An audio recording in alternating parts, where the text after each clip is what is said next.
Hey guys, welcome to the Liberal Hive Mind, a channel solely focused on exposing the abundant hypocrisy of the left. Well, I guess it seems as though the Democrats have fallen in the trap once again. They've been baited again. I swear at this point it's like watching a toddler walk into the same trap over and over again. It's absolutely insane how desperate these people are to feign outrage over anything that Donald Trump does. And honestly, I think the Trump team knows this, and they're playing these Democrats like a damn fiddle. It's the whole 80-20 play, right? Just bait the Dems into supporting the most insane stuff possible in their constant desperate attempts to make the next thing that Donald Trump does as his latest authoritarian fascist move. And well, once again, they've jumped headfirst into defending the absolutely indefensible. We're talking about them now sticking their own necks out to defend this judge, Judge Duggan, or Judge Dugan, I don't know, whatever, after she aided and abetted a criminal, violent, illegal alien by misdirecting ICE agents and helping him escape out of the back door. It's unbelievable what the Democrats will justify, what they will defend in their pathetic attempts to paint Donald Trump as the bad guy. Let's talk about all the details and everything that's happening in respect to this case at this point, and what I think are the implications.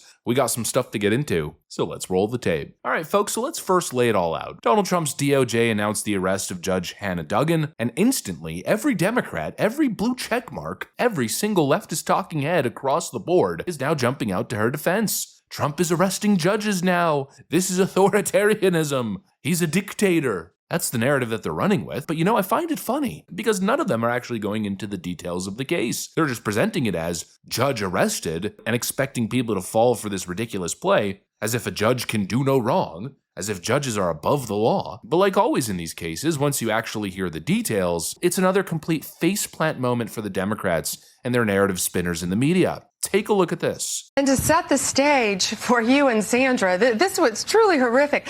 This guy was in court being prosecuted by a state prosecutor for domestic violence battery. He had beat up two people, a guy and a girl, hit the guy 30 times, knocked him to the ground, choked him, beat up a woman so badly they both had to go to the hospital. And John, you know, it's so rare for victims to want to cooperate. They wanted to cooperate. They were sitting in the courtroom with the state prosecutor. The judge learns that ICE was outside to get the guy because he had been deported in 2013, came back in our country, commits these crimes, charged with committing these crimes, victims in court.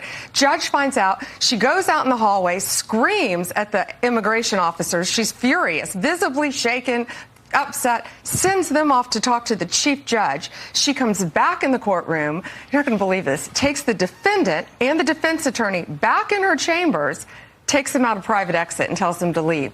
While a state prosecutor and victims of domestic violence are sitting in the courtroom. So we're now learning the details. ICE agents were waiting outside the courthouse, ready to arrest this guy who was standing trial in a domestic violence case, and then the judge overseeing the case gets alerted and then sneaks him out the side door to help evade ICE arrest. She snuck a violent criminal, illegal alien past the feds while his victims were sitting right there in the courtroom testifying against him. I mean, are you freaking kidding me? This isn't some civil rights martyr situation. This is a sitting judge helping a domestic abuser who is not a citizen of the United States, helping him illegally escape federal authorities. It's absolutely insane. Who in their right minds would ever support this? Nobody. I mean, nobody. It's got to be an 80-20 issue. But of course, instead of condemning the illegal action of the judge, every single Democrat is now out here blindly defending her and not even addressing what she actually did. No precedence for taking a judge in this manner. And I want to be really clear that what Judge Dugan apparently did was what all of us should be doing.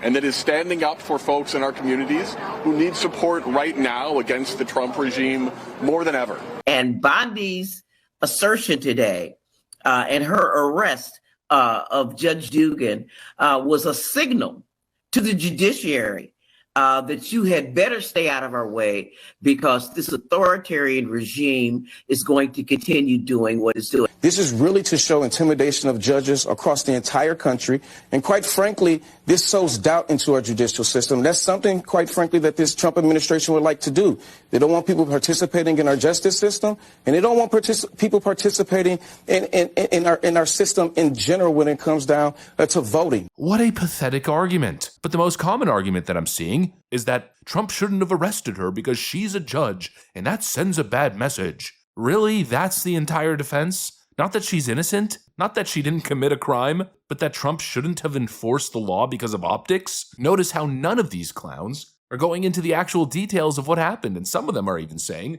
well, you know, even if she did break the law, regardless of what she actually did, Donald Trump shouldn't have arrested her anyways. First of all, not only is that a weak argument, but secondly, the massive industrial scale hypocrisy here is just hitting me in the face like a frickin' freight train. Speaking of optics, practicing discretion, this is coming from the same lunatics who spent the last 4 years cheering on every bogus indictment and the arrest of Donald Trump. They booked Donald Trump on bogus charges. Are we just gonna forget that? They threw the book at him, fabricated charges, politicized prosecutions. They brought him in for processing and then released his mugshot. And now they want to cry about bad optics? Give me a frickin' break. You know, this is the bad optics, at least to me. Maze on X hits us with the perfect edit. He is being treated no better or worse than anyone else. This is not selective prosecution.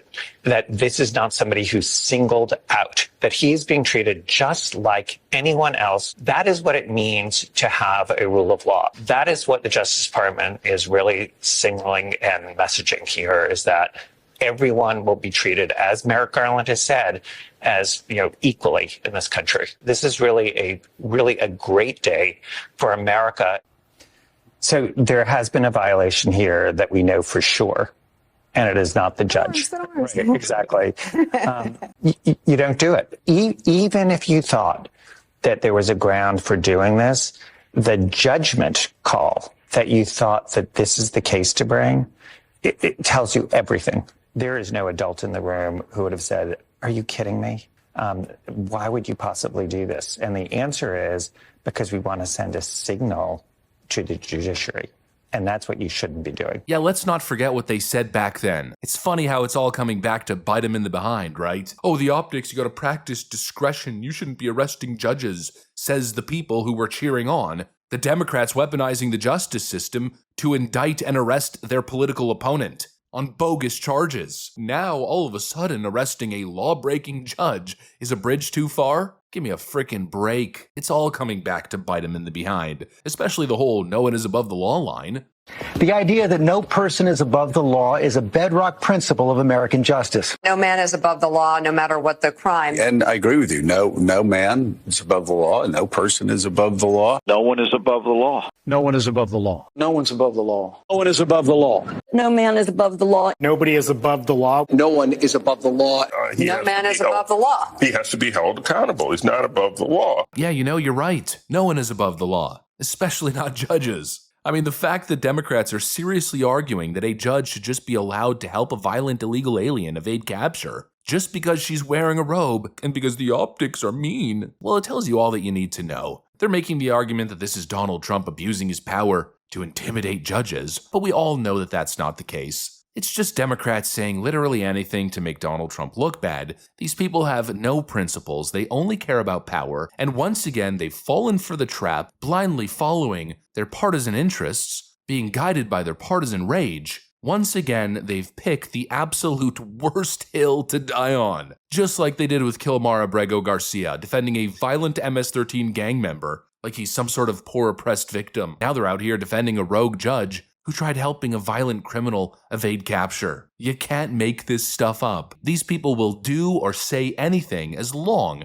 as it fits their orange man bad narrative. There's absolutely no way this works out for them. Anyways, that's pretty much what I got for you guys on this one. Hopefully you enjoyed the video. If you did, make sure to leave a like and possibly subscribe. Thanks for watching, and I'll see you on the next one.